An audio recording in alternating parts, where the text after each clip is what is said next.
Okay, quick question. What's the difference between professional book covers and ones that feel kinda amateur? No, it's not the art, it's the kerning. And if you don't know what I'm talking about, don't worry. Today I'm going to break down this tiny design detail that makes a big difference in how your book looks, its marketing, and even your credibility as an author. And stick around, because at the end of this video I'll show you a side-by-side transformation that will make you say, how did I miss this? And if you want to level up both your author brand and your mindset, subscribe right now, because this next video is a must-watch on author mindfulness. Trust me, these two topics connect way more than you think. What is kerning, and why should you care? Kerning is the space between individual letters, not to be confused with tracking, which is the space between groups of letters. Kerning is how each letter pair fits together, visually.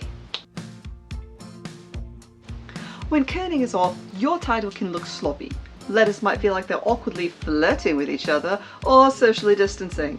And yes, people do notice. Even if they can't name it, they can feel it. This book, great story. But the title looks just a little bit weird. Let's zoom in. So here's an example. It reads like the Ria de instead of the reader. And that's all it takes to throw someone off. At first glance, your book might look unpolished.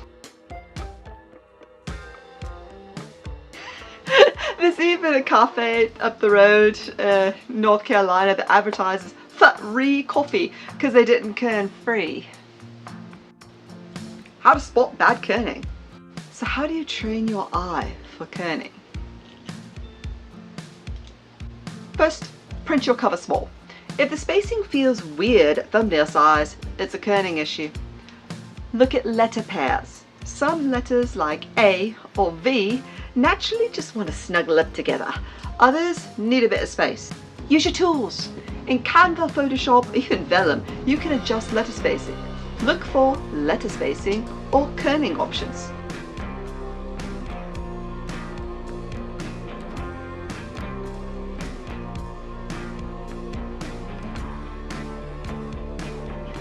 DIY fixes and what to ask your designer. Look, if you're doing your own covers, take a few extra minutes to finesse the spacing. And if you're hiring a designer, don't be afraid to say, hey, can we double check the kerning on this title? A good designer will not be offended. They'll love that you know the term. And your readers, they'll just think you're a total pro. Bonus tip, kerning in your author branding. Kerning isn't just for covers, it shows up in your logos, your social posts, your email headers, basically anything that's visual. First impressions matter. Clean kerning says this author pays attention. And in a world of 1-second scrolls, that can be the difference between a click and a pass. Alright, you made it to the fun part. Let's look at a real transformation. This is where we start with, and boom!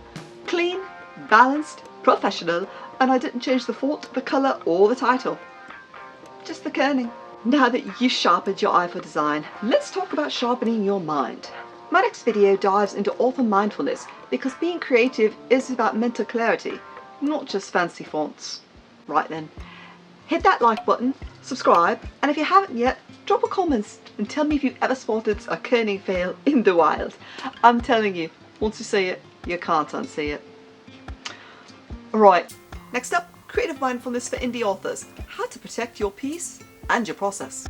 And now you know. Follow me on to the next video, or I'll talk to you next time.